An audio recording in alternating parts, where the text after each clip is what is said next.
हमारे घर के सामने खेत पर बड़ी हलचल मची थी। हर रोज सुबह शहर से नए लोगों का दल आता और रात तक खेत में जुटा रहता। हम लोगों ने सुना कि वे लोग रेल की लाइन तैयार कर रहे थे। जब खाना खाने के लिए वे बापू की दुकान में आते तो बापू उत्सुक भाव से पूछते, यहाँ ट्रेनें कब से आना शुरू होंगी? अगर वे अच्छे मूड में हो तो जवाब देते, क्या पता 6 या 8 महीने लग जाएं। अगर बुरे मूड में होते तो कहते, ऐसे सवाल मत पूछो। इसके बाद तुम हुक्म दोगे कि हम तुम्हारी दुकान के सामने इंजन लाकर खड़ा करें। फिर वे संजीदा हंसी हंसने लगते। काम तेजी से जारी था। इमली के पेड़ के नीचे मेरी खेलकूद की आजादी कुछ हद तक खत्म हो गई, क्योंकि अब वहां ट्रक आकर खड़े होने लगे। मैं किसी ट्रक में चढ़कर खेलने लगता। मेरी तरफ ध्यान देने की फुर्सत किसी को नहीं थी। सारा दिन मैं ट्रकों के भीतर घुसा रहता और मेरे कपड़ों में सुर्ख रोड़ी के दाग लग जाते। ज्यादातर ट्रक लाल रोड़ी लेकर आते थे, खेत के एक कोने में जिसकी ढेरी लगाई जा रही थी। मेरे लिए यह दृश्य बड़ा लुभावना था। इस टीले पर खड़े होकर मैं दूर दूर तक के स्थानों को देख सकता था। वहां से मेप्पी पहाड़ियों की धुंधली रेखाएं भी नजर आती थीं। मैं भी पुरुषों की तरह व्यस्त हो जाता।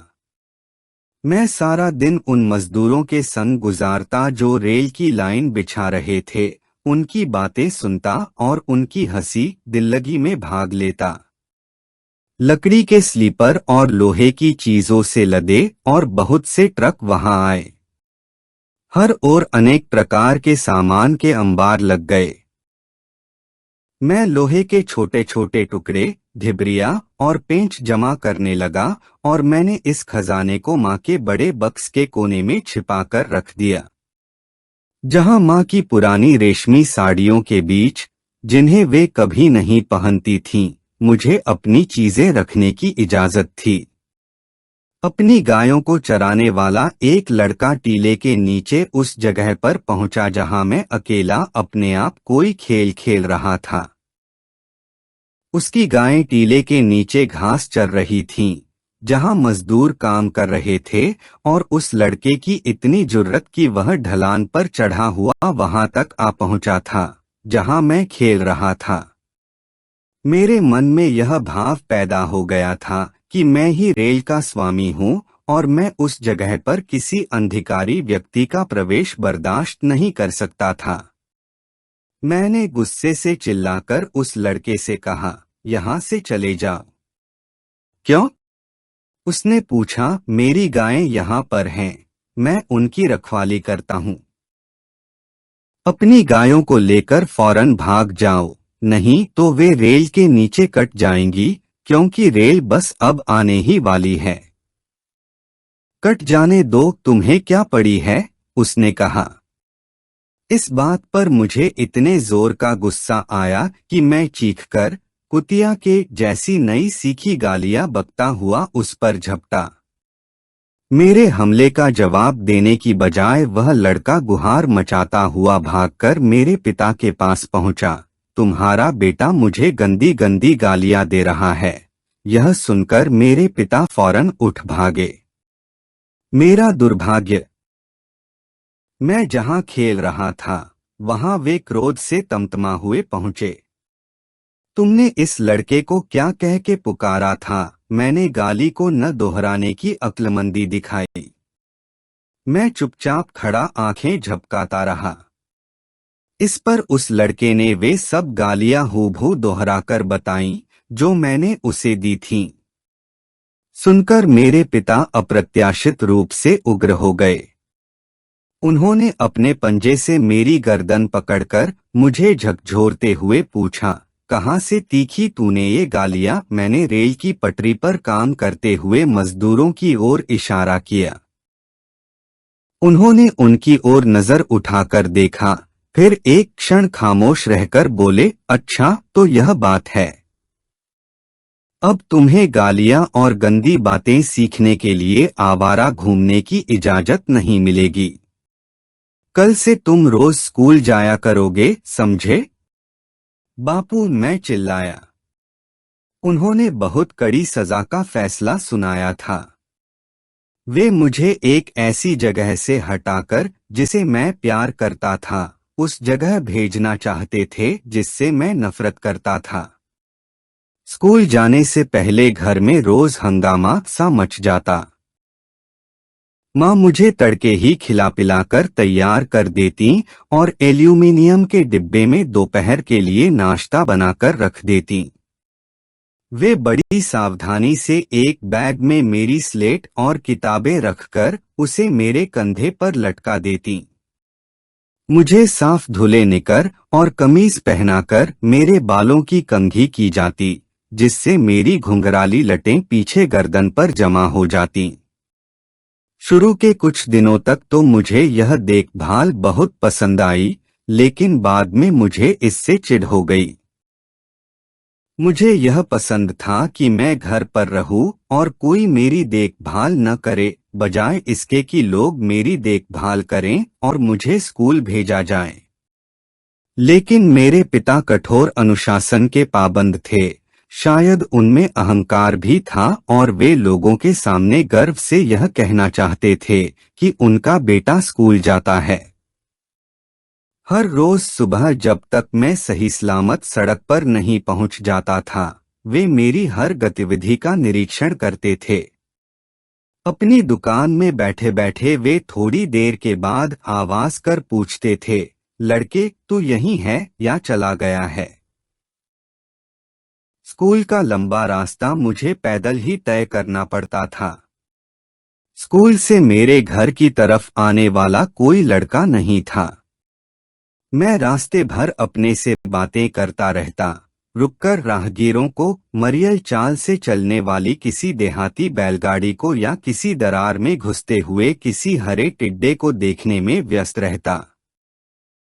मेरी चाल इतनी सुस्त थी कि जब मैं बाजार की गली में पहुंचता तो उस वक्त मेरे सहपाठी सम्मिलित स्वर में अपना सबक याद कर रहे होते थे, क्योंकि हमारे बुढ़े मास्टर साहब लड़कों से ज्यादा शोर मचवाने में विश्वास करते थे। मालूम नहीं किसकी सलाह से मेरे पिता ने मुझे वहां दाखिल करवाया था, क्योंकि फैशनेबल अल्बर्ट मिशन स्कूल हमारे घर के करीब ही था। अपने अल्बर्ट मिशन स्कूल का विद्यार्थी कहने में मैं गर्व महसूस कर सकता था, लेकिन पिताजी अक्सर कहा करते थे, मैं अपने लड़के को वहां नहीं भेजूंगा। लगता है वे लोग हमारे लड़कों को ईसाई बनाने की कोशिश करते हैं और सारा वक्त हमारे देवी देवताओं का अपमान करते रहते हैं। पता नहीं यह बात बापू के दिमाग में कैसे बैठ गई थी। खैर, जो भी हो, उनका ख्याल था कि मैं जिस स्कूल में जाता था वह दुनिया का सबसे शानदार स्कूल था। वे अक्सर गर्व से कहा करते थे, बहुत से लड़के इस बुढ़े मास्टर से पढ़कर अब मद्रास में बड़े अफसर, कलेक्टर वगैरह बन गए हैं। यह पिताजी की कोरी कल्पना या बुढ़े मास्टर की ईजाद थी। इस स्कूल को शानदार संस्था कहना तो दूर रहा, उसे किसी माने में स्कूल भी नहीं कहा जा सकता था। दरअसल यह चबूतरा स्कूल था, क्योंकि एक भद्र व्यक्ति के घर के चबूतरे पर क्लासें लगती थीं। कबीर कूचे में एक पुराना तंगसा मकान था, जिसके सामने सीमेंट का एक चबूतरा बना था, जिसके नीचे गली की गंदी नाली बहती थी। हर रोज सुबह बुढ़ा मास्टर मेरी उम्र के 20 लड़कों को इकट्ठा करके खुद एक कोने में तकिए का सहारा लेकर बैठ जाता था और बेंत हिलाता हुआ लड़कों को डांटता रहता था। 7 क्लासें एक साथ लगती थीं और बुढ़ा मास्टर बारी बारी से सब टोलियों की तरफ ध्यान देता था। मैं सबसे छोटी क्लास में था। हम लोगों को वर्णमाला और गिनती सिखाई जाती थी। मास्टर हम लोगों से वर्णमाला ऊंचे स्वर में पढ़वाता था, फिर स्लेटों पर हम लोग अक्षरों की नकल करते थे। मास्टर हर लड़के की स्लेट देखता था और बार बार गलतियां करने वालों को डांटता और बेंत मारता था। उसे गालियां देने की आदत थी। मेरे पिता मुझे रेलवे लाइन पर काम करने वाले मजदूरों की भाषा से बचाना चाहते थे, लेकिन मुझे इस बुड्ढे के पास भेजकर उन्होंने कोई खास अक्लमंदी नहीं दिखाई थी। वह विद्यार्थियों को गधा कहता था और बड़ी सतर्कता से उनकी सातों पुश्तों का बखान करता था। उसे न सिर्फ हमारी गलतियों से बल्कि हमारी मौजूदगी से ही चिढ़ थी। छोटे फूहड़ लड़कों को देखकर, जो हर वक्त हिलते डुलते रहते थे, मास्टर को बड़ी बेचैनी होती थी। इसमें शक नहीं कि हम लोग चबूतरे पर बहुत शोर मचाते थे। खाना खाने, कुछ देर सुस्ताने या दर्जनों छोटे मोटे कामों के लिए जब वह घर जाता था तो हम एक दूसरे पर लुढ़कने लगते थे, खूब चीखते चिल्लाते थे, एक दूसरे को नोचते थे और लड़ते थे या जाकर मास्टर के घर में ताक झांक करते थे। एक बार हम छिपकर उसके घर में घुस गए। सब कमरों को पार करने के बाद हम रसोई घर में पहुंचे जहां चूल्हे के सामने बैठा मास्टर कुछ पका रहा था। ओह मास्टर, तुम्हें खाना पकाना भी आता है? हम खिलखिलाकर हंस पड़े। पास खड़ी एक औरत भी हंसने लगी। मास्टर ने गुस्से से हमारी तरफ देखकर हुक्म दिया, निकल जाओ लड़को यहां से। यहां मत आना। यह तुम्हारी क्लास का कमरा नहीं है। हम लोग उछलकूद मचाते हुए अपनी जगह वापस आ गए।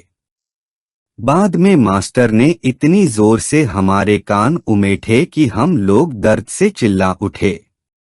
उसने कहा, मैंने तुम शैतानों को सभ्य बनाने के लिए यहाँ भर्ती किया है, लेकिन तुम हो कि। उसने हमारे गुनाहों और हमारी शरारतों का सूचीपत्र बखानना शुरू कर दिया। हम लोगों ने जब पश्चाताप प्रकट किया तो उसका दिल पसीज गया। उसने कहा, खबरदार, जो आज के बाद मैंने तुम्हें उस दहलीज से पार जाते देखा। अगर तुम भीतर घुसे तो मैं पुलिस के हवाले कर दूंगा। बस मामला यहीं खत्म हो गया। हम लोगों ने कभी बुढ़े मास्टर के घर में ताक झांक नहीं की, लेकिन जब भी वह पीठ मोड़ता, हम चबूतरे के नीचे बहने वाली नाली की तरफ देखने लगते, कापियों में से पन्ने फाड़कर कश्तियां बनाते और नाली में बहा देते। देखते ही देखते कश्तियों की रेस शुरू हो जाती। हम पेट के बल लेटकर नाली में बहती कश्तियों को देखने लगते। मास्टर हमें चेतावनी देता, अगर इस नाली में गिरे तो सीधे सरयू नदी में जा पहुंचोगे। फिर क्या मैं तुम्हारे बाप को तुम्हें ढूंढने वहां भेजूंगा? इस भयंकर कल्पना से बूढ़ा मास्टर हंसने लगता। हम लोगों में उसकी दिलचस्पी 1 रुपया महीना फीस और खाने पीने की चीजों तक ही सीमित थी। मेरे पिताजी हर महीने उसे गुड़ की 2 भेलियां भेजते थे। बाकी लड़के चावल, सब्जियां और समय समय पर उसकी फरमाइश के अनुसार और दूसरी चीजें भी घर से लाते थे। रसोई घर में जब कोई चीज चुक जाती तो वह किसी एक लड़के को बुलाकर कहता, अगर तुम अच्छे लड़के हो तो भागकर अपने घर से थोड़ी सी चीनी ले आओ। जरा देखूं तो तुम कितने फुर्तीले हो।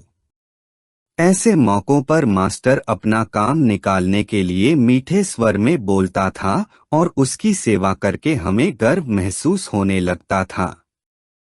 हम जाकर माँ बाप से लड़झगड़कर मास्टर के लिए चीजें लाते थे और उसकी सेवा का फक हासिल करने के लिए आपस में होड़सी लग जाती थी। हमारे माँ बाप भी मास्टर के प्रति सदैव कृपालु रहते थे।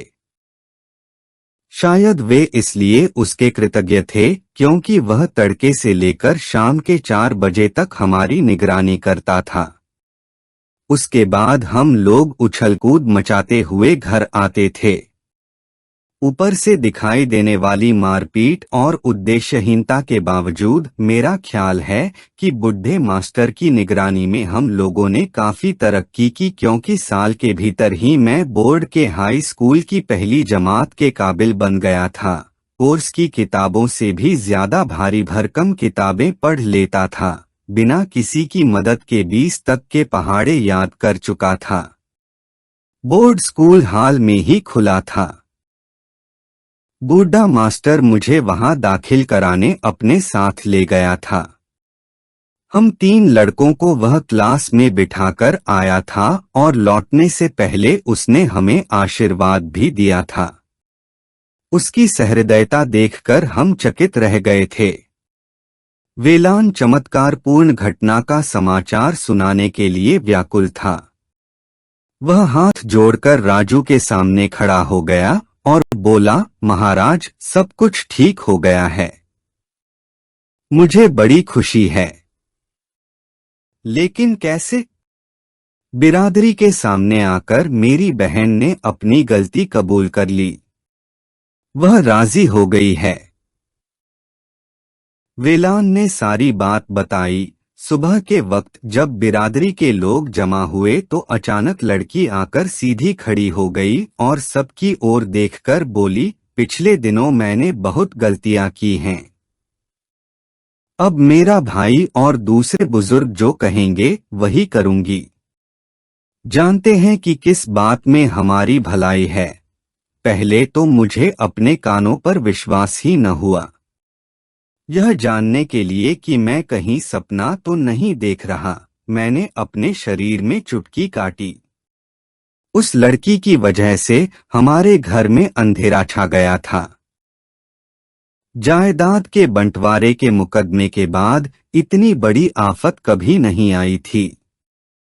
देखिए, इस लड़की से हम लोग बहुत स्नेह करते हैं और जब वह खाना पीना छोड़कर मैले कुचैले कपड़े पहने अंधेरी कोठरी में कुर्ती रहती थी तो हमें बहुत दुहक होता था। हमने उसे खुश करने की बहुत कोशिशें की।